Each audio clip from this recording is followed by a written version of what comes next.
பாஞ்சாலி சபதத்தால் பாரத போர் ஏற்பட்டது. பாரத போரின் விளைவினால் பாருக்கெல்லாம் பகவத்கீதை கிடைத்தது.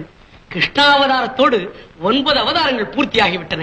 10வது அவதாரம் எதுவோ? கல்கி அவதாரம். அந்த அவதாரம் எப்போது எடுக்கப் போகிறீர்கள்? கலி முற்றும் போது. கலி முற்றிவிட்டதென்று எப்படி தெரிந்து கொள்வது?